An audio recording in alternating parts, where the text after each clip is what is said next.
Got this story from a viewer named Darren, who used to work the graveyard shift at a 911 emergency call center in a small town in Ohio. Quiet place, not much going on at night. That was until one night around 12:47 a.m., he picked up a call that changed everything. 911. What's your emergency? Darren answered, routine and calm like always. The voice on the other end was that of a child, a boy, maybe 7 or 8 years old. He was whispering, crying. There's someone in my house, please come. He's in the hallway. Darren immediately straightened up. Okay, buddy, can you tell me your name and address? The boy responded. My name is Eli, 432 Oak Bridge Lane. Please hurry. Darren typed it in and started the dispatch, but then he froze. That address had been tagged before. He remembered it. A fire. A fatal one. Years ago. Before he could say anything, the line went dead. Darren looked up the report. Sure enough, Oak Bridge Lane, 3 years ago. The house had burned down in an electrical fire. No survivors, a man, a woman, and their young son. The boy's name, Eli. Still, a call had come in. The system logged it. He even checked the call recording. The child's voice was there. Not just a prank, it was chilling. It sounded real. Darren reported it to his supervisor, but they shrugged it off as a prank or tech glitch. He couldn't let it go. That night, he didn't sleep. He replayed the call over and over. At exactly 12:47 a.m. the next night, the same number called again. Same voice. Same whisper. He's back. He's in my room this time. He's staring at me. Then silence. Darren called the police himself, told them to just check the Oak Bridge lot, even though there was nothing left there but a burned foundation and rubble. Officers went out, found nothing. But on the third night, Darren stayed in the call room late. 12:47 a.m. came. The phone rang. But this time, before he could speak, the boy said, He's not coming for me anymore. He's coming for you. Click. No more sound. No more static. Just an empty tone. And for the first time in years, Darren felt cold sweat on his neck. That night, he dreamed of fire. Of a child screaming. Of a man standing at the foot of his bed. Burning. Skin peeling. Mouth stretched too wide. Smiling. Over the next few nights, the calls didn't stop. But they changed. Darren no longer heard Eli's voice. Instead, it was just static. Sometimes faint breathing. Sometimes scraping sounds like fingernails against a wall. His co-workers started noticing strange things. Lights flickering when Darren's phone rang. A smell of burnt wood in the hallway near his desk. A chair in the break room spinning on its own. One night, another dispatcher took a call from Oak Bridge Lane. But the screen said the line didn't exist. They played the audio. A child's scream, followed by a man's voice whispering. He answered me. He opened the door. Darren hadn't opened anything. Had he? It all came to a head one night when Darren decided he needed answers. He drove to what was left of 432 Oak Bridge Lane. Just ashes and twisted metal. But the moment he stepped onto the lot, his phone buzzed. Unknown number. 12:47 a.m. He answered. Why didn't you save me? It was Eli. And then, silence. And in the distance, a figure, barely visible in the dark. Tall, watching, burning, but not consumed. It stepped toward Darren. Then his phone exploded in his hand. He blacked out. They found him the next morning, passed out in his car, phone melted, fingers burned. He quit his job the next day, changed numbers, moved across the state. But every night at exactly 12:47 a.m., his new phone rings. He never answers anymore. But he says sometimes, in the silence, he hears breathing, and a boy's voice whispering. He's still in the hallway.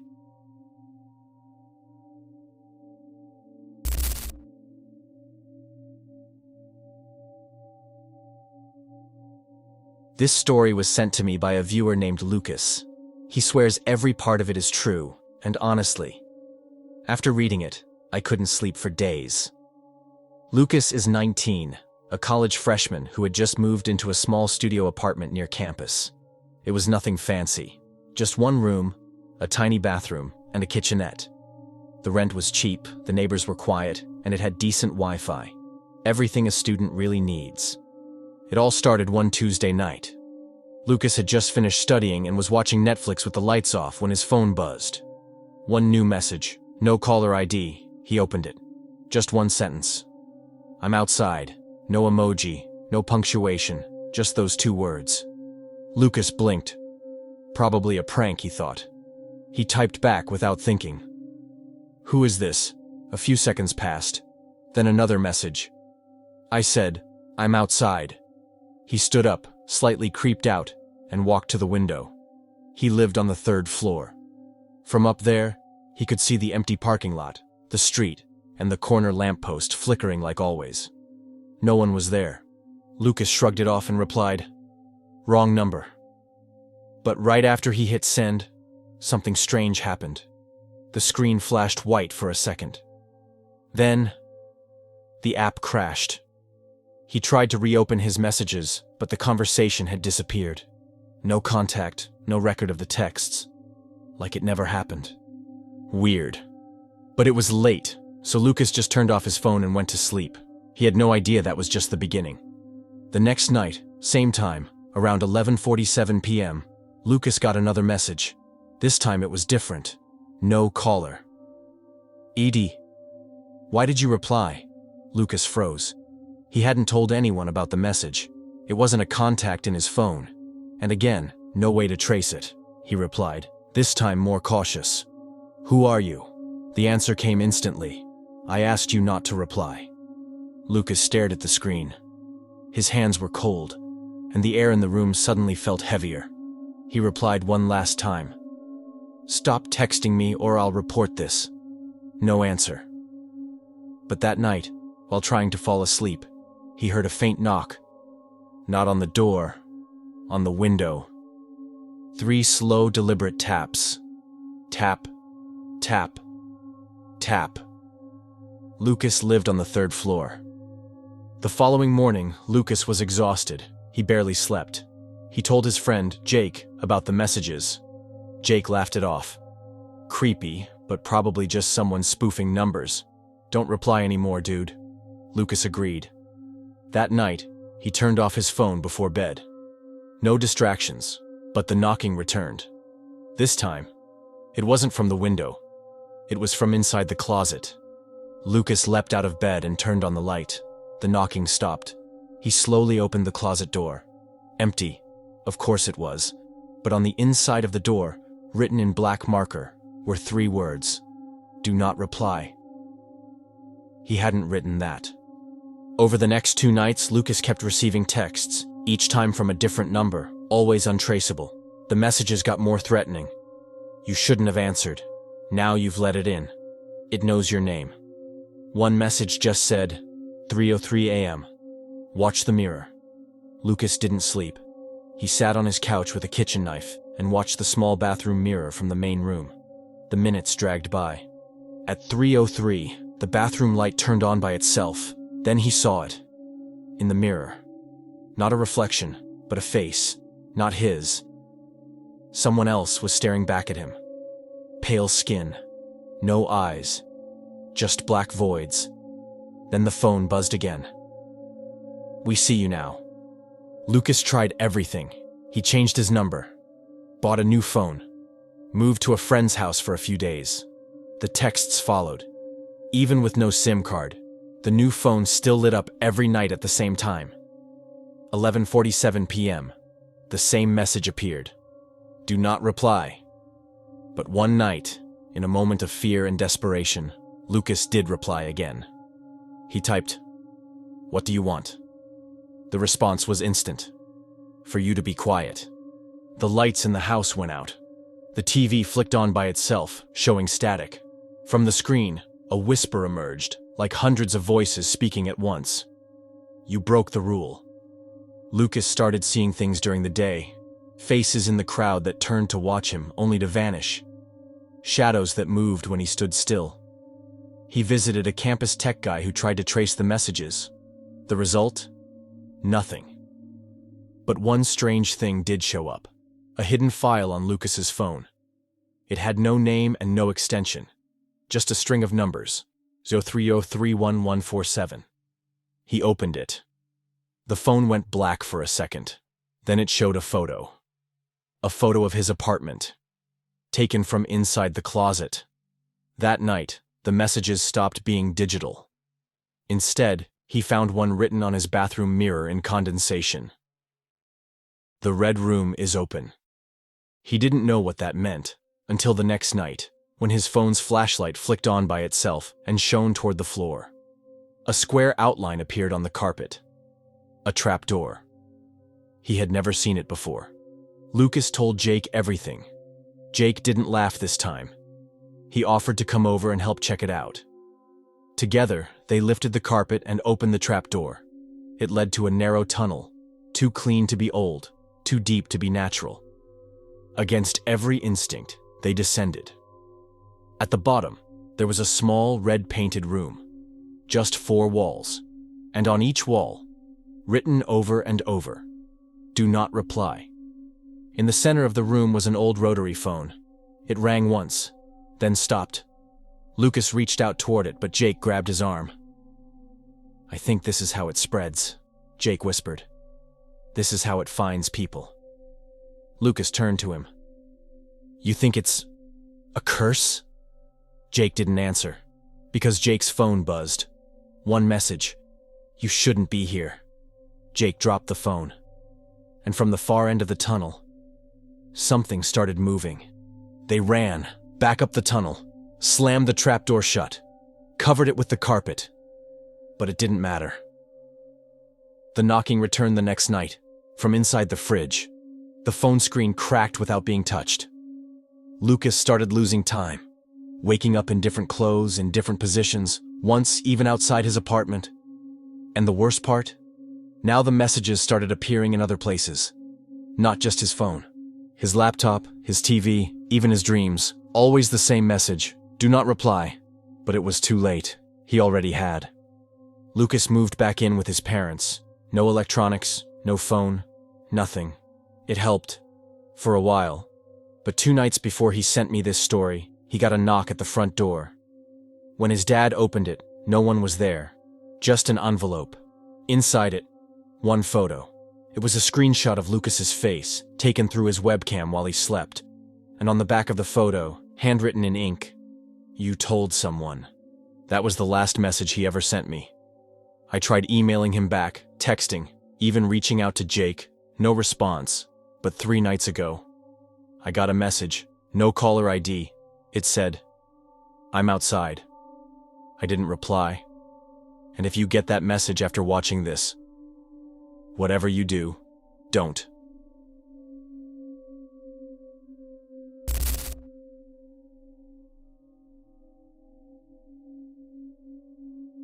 You know how some people chase odd jobs for fun? My friend Marcus was one of them, an amateur urban explorer and part-time travel blogger. Last winter, he got an offer he couldn't resist: spend 3 nights alone documenting an abandoned wing of the Crestwood Hotel, slated for renovation.